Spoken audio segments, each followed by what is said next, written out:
Rolling the intro. What's the date today? We're Wednesday the 17th, I think. Yep, that's it. Show and go. We're back. How's everyone doing? Ice, you in the office? Yeah, good. Bit of work today, bit of design, so been good. Good. And Jackson, how's life in Auckland? Yeah, good mate. It's I'm back in the office most days this week. I'm back at home today, but I've just thought then as I looked up, there's going to be another courier delivery halfway through this show. So yeah, we're not getting You're any better. scheduling them in, are you? Just for a bit of Yeah, a free pretty plug, much. you know? Yeah. No, how good. Speaking of Auckland, like we were watching, I know you and I were watching the rugby on the Sunday. How about some of the chops that were floating about on the field and then the bloke off the field? How good was that? Yeah, I knew that the boys that on the field, I knew that the boys were all going to be running the mince and cheese. Basically, if I'm pretty sure if Rico does something, they all think it's cool enough to do. So Rick went the blondes, they all jumped on board. But yeah, it was sick, man. But boy, how good was it just to see 40,000 at Eden Park, man? They wouldn't get that for a fucking any game, the Blues. So, and you know, genius marketing. All they're going to do next time it's a home game is they'll name Dan Carter on the bench and get another 40,000. So, yeah, no, it was sick, man. It was just cool to see, and me to see like Bleacher Report and you know getting the Americans all like fucking have a look at these guys go. But then all that we're all pumped up, and then we had 2 new cases yesterday, so we ruined our 27-day streak or whatever it was. So. Yeah, I know.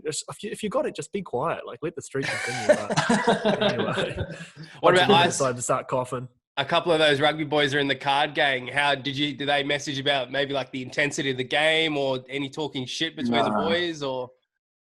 No, just strictly card chatting there at the moment. Strictly card chat and horse bets. So but yeah, it's sort of good to see rugby union back up and running. And like Jackson said, like I don't remember seeing like a rugby crowd that isn't a Bledisloe load or a test match that isn't like full like that. So great to see. Obviously the New Zealand side is just going to get better and better and roll into the All Blacks and come over here and pump the Wallabies. So good news for us Kiwi boys. What do you reckon about just brushing the Aussies and South African teams and just doing it amongst ourselves? Doesn't that make sense? Oh no. Well, you don't want to beat the shit out of each other and get all injured for the test matches, I suppose. But like, fuck, if you think getting better. Like, how do you get better? You play against better competition. Well, surely, like, the Blues versus the Waratahs, you know, no offense to the Waratahs, that ain't going to do anything for them. If they're playing the Crusaders every other week, they're going to get better, right? Yeah, but then you damage, like, international football. Yeah, because Aussie just, like, a lower grade of competition is going to be playing each other over here. When the All Blacks rock up, it's going to pump everyone. I think rugby union is in a special spot where it is actually a global game and it actually makes money. A lot different to rugby league, so I think you got to keep it international. I would even keep the Sunwolves in there just for a bit of a giggle and like for the next coming years. I think they're out, so yeah. It is an international game. So yeah, I'd keep it as it is.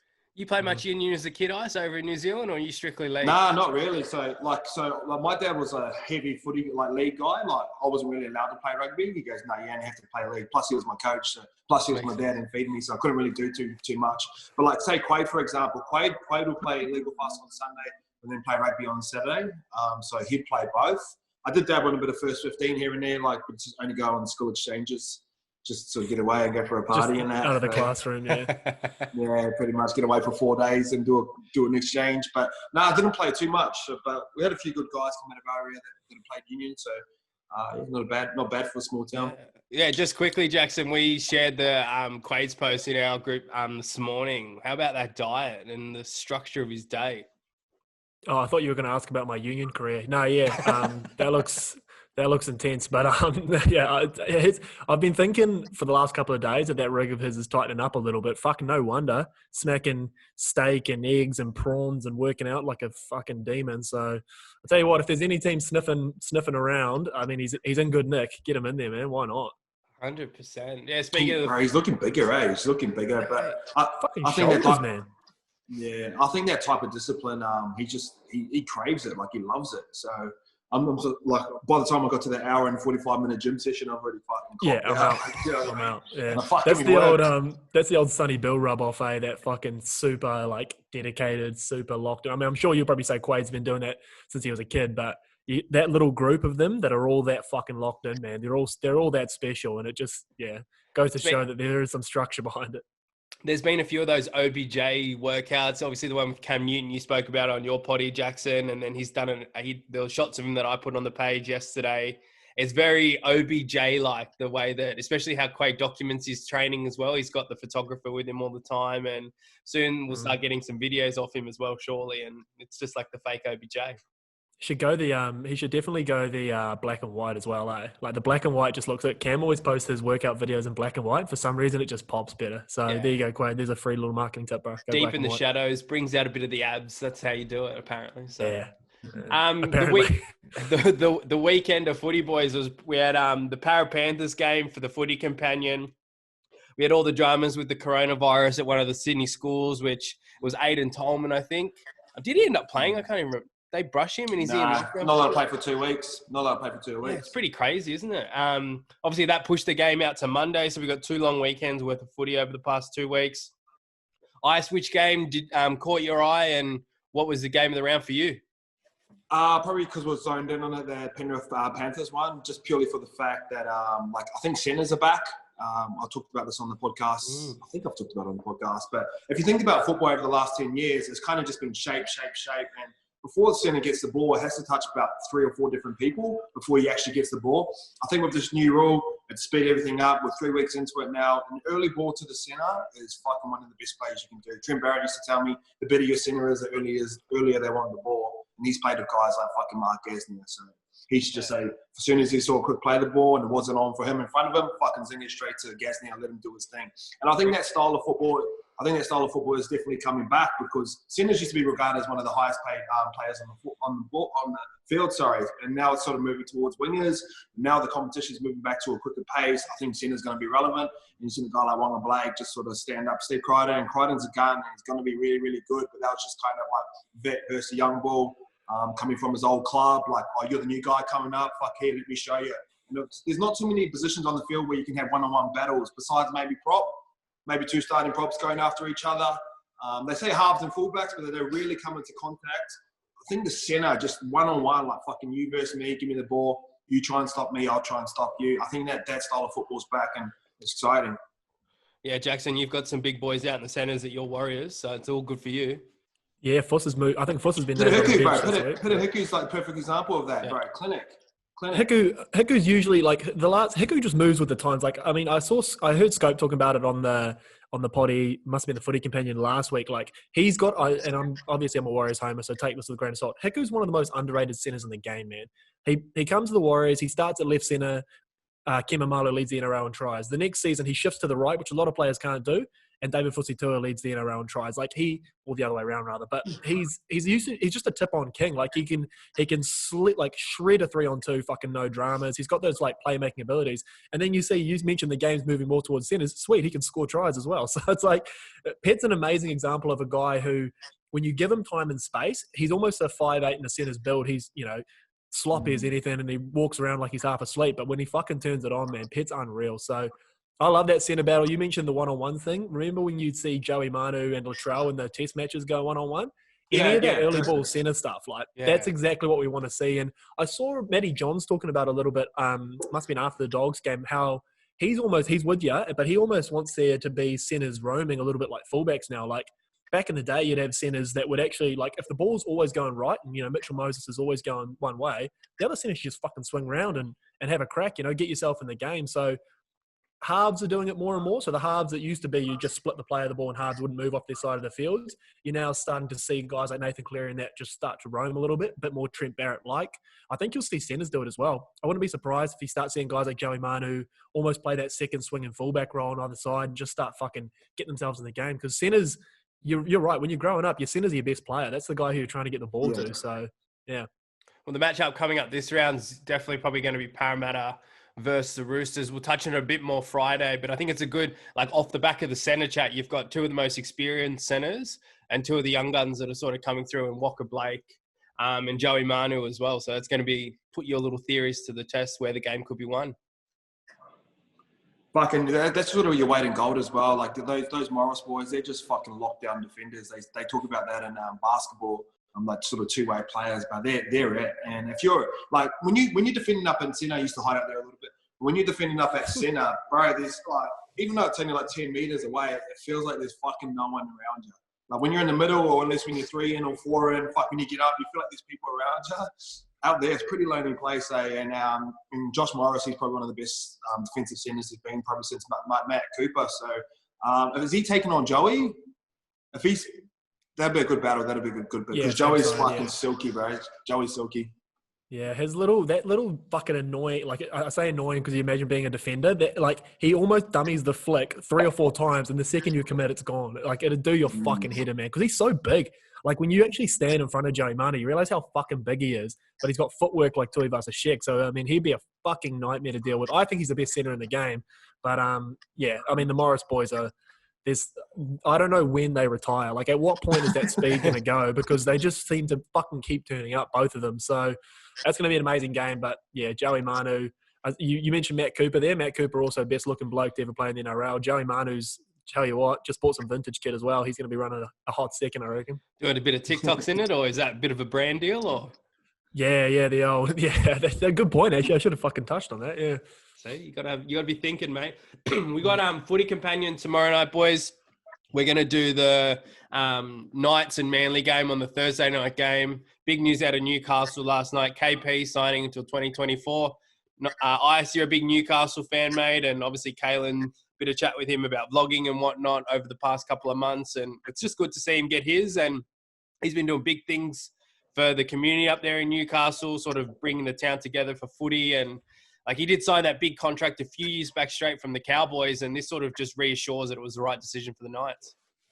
Yeah, I think it's a perfect spot for him, not only because I'm a Knights fan, but it's kind of out of Sydney as well. So he's sort of that sort of cruisy type of guy. I remember I was talking to his old boy one time when I was having a meeting.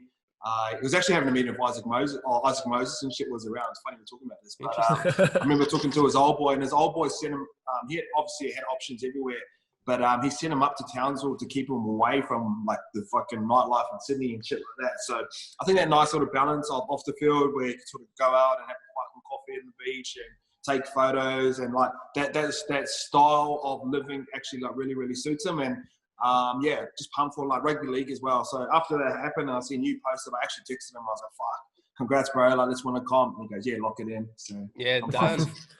You heard it here first on the show and go. How good? Put more pressure on him, bro. Fuck winning a comp, man. He could have signed here and been a fucking World Cup winner with the All Blacks. What's doing, man? He's the haters over there. All Blacks. There he is. Where's the mute button? Where's the mute button? Yeah, 2027 he'll come over, surely. I don't know. Yeah, no, good on him, man. The Hunters, yeah, Newcastle's a perfect spot for him on and off the field, and they're clearly gonna build a team around him. He's the future up there. He was the second he signed, so it's cool to see him. It hurts because I know for a fact the All Blacks were sniffing around and he would have been a real chance. But if the media scrutiny and all that glass ball stuff of Sydney's not your vibe, then fuck the All Blacks are not for you, because those cunts get fucking like a microscope. We're a small country, but we've got a 99.8% familiarity rate with the All Blacks, which basically means every single person is invested in them. So, who doesn't know the All Blacks? We did a story yesterday. There was some emotional connection data that came out in world sport. The All Blacks are the most emotionally connected fan base in world sport. So, basically that means that if you fuck up, you've got 4.5 million people all fucking staring at you. So look, Kalen can just go out there and do his thing. Yeah. If you need Richie McCaw, there's your career gone. But yeah, basically, Kalen, that's a perfect spot for him. And the Knights is their building, man, up there, and they just seem to have that little team unity where, yeah, they're all for one, sort of one for all vibe up there. It suits him, man. So good on him. Get the money, man. Then come to the All Blacks in 2027. No thanks. Keep him in footy.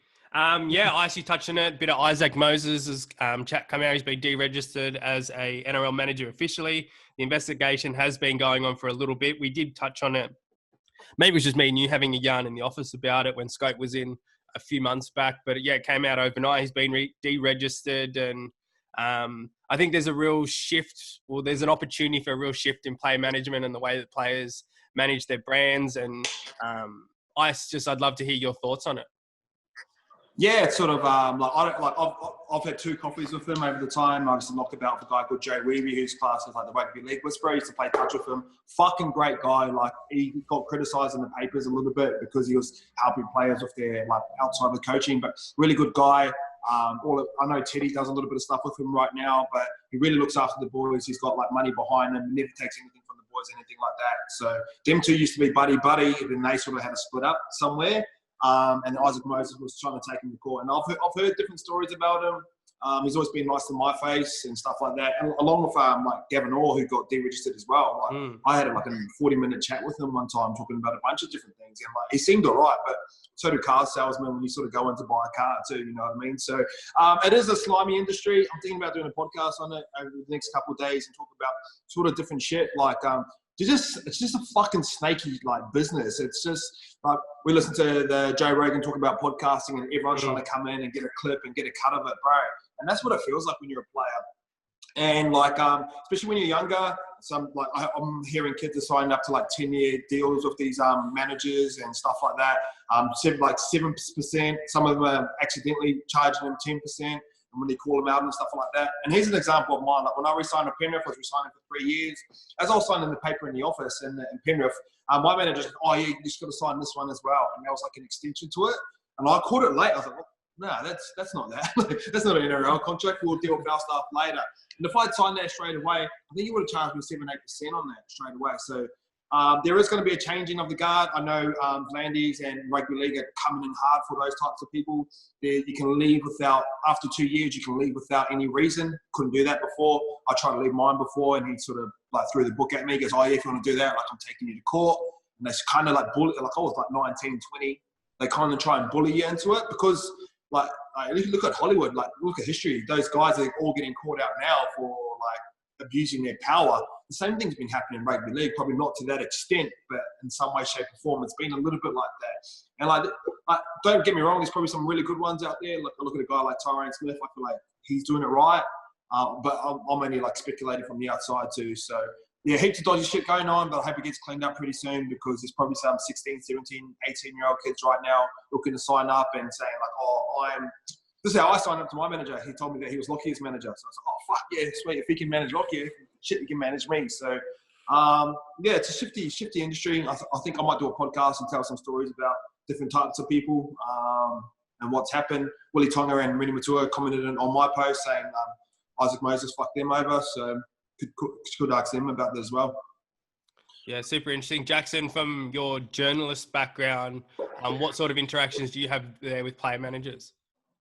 Yeah, only bad ones, unfortunately, because obviously, like if I want to talk to Isaac John, the football player, and I go through the club and the club say no, I'll go to his manager straight away. That's the way that this works. Or whether there's signing speculation, we're always talking to managers. But I've never dealt with Isaac Moses, so like not once. So I don't know anything about him. In fact, the only players who I've heard talk about him only say good things about him. But obviously, Ice has talked to different players. But it is a fucking murky industry. So it is exactly like a car salesman. They might be the best bloke in the world when you talk to them, and they're an absolute fucking dog when you talk to someone who they've actually sold a car to. So it's up in the air, man. I think there's definitely scope for someone or something to come in here. I'm not saying it's us or it's horror or whatever, but there's scope for a new way that this could be done. I think, and someone will correct me if I'm wrong, I think Benji manages himself.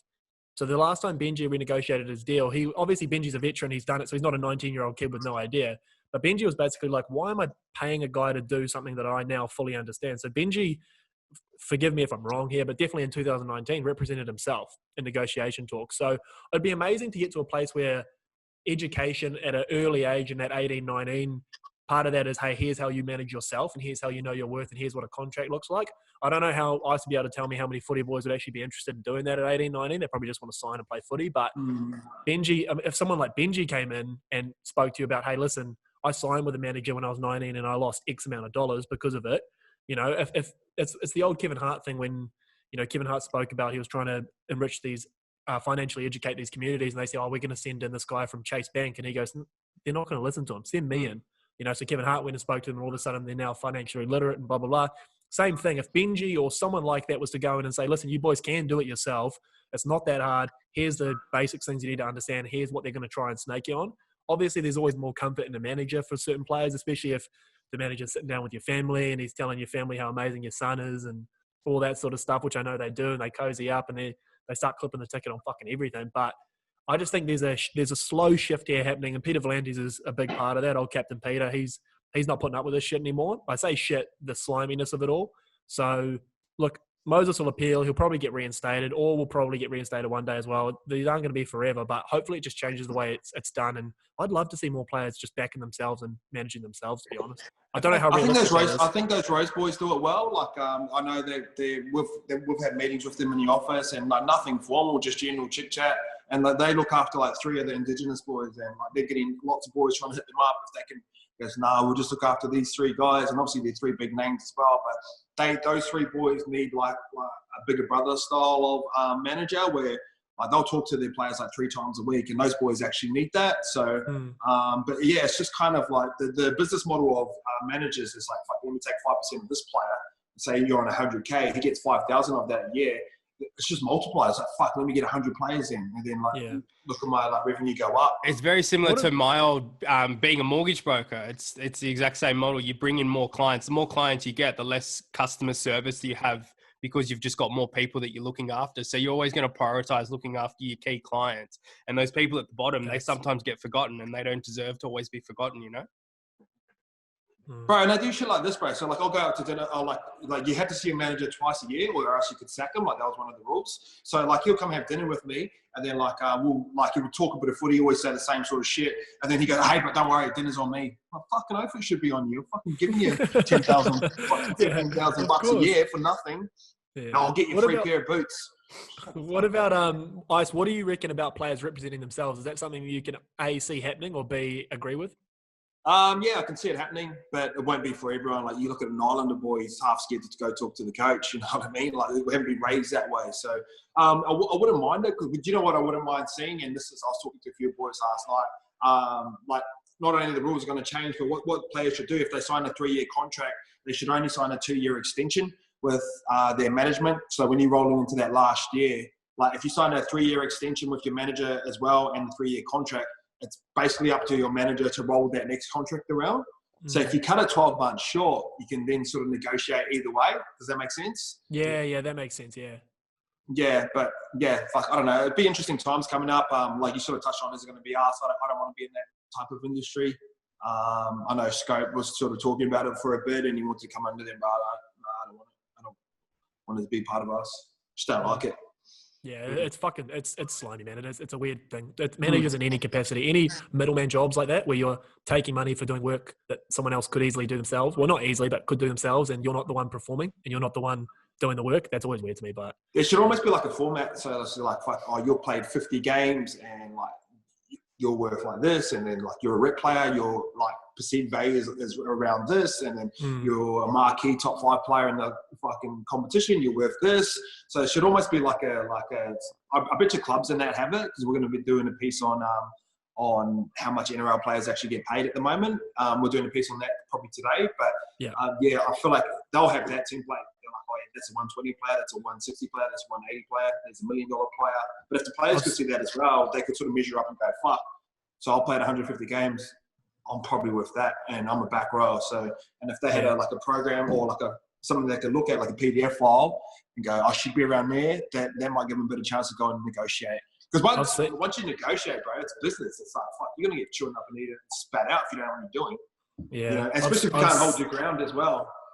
But that's the thing, is a lot of them, you mentioned in the Island Boys scared to go to the coach or whatever. It's like a lot of them, if they were to represent themselves, I know I'm being optimistic with that, because someone like Benji's not going to get bullied around in a boardroom, but a young kid who doesn't really know what he's doing, could absolutely get fucked over. But to your point with those PDFs and what players are worth and that, I've seen it. I've seen a document, and it's color coded with different players in different brackets. It's a bit of a trip when you see the actual business. Obviously, my job is sports reporting, so I'm focused on what's happening on the field.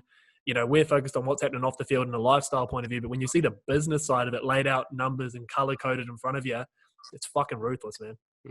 100. I reckon that's where we wrap it up for today, boys. We'll be back Friday after the Companion to wrap up the Knights game. And the what are they playing? The Broncos. That's right. Cool. Up the Broncos. Yeah. See how they go. Catch you there.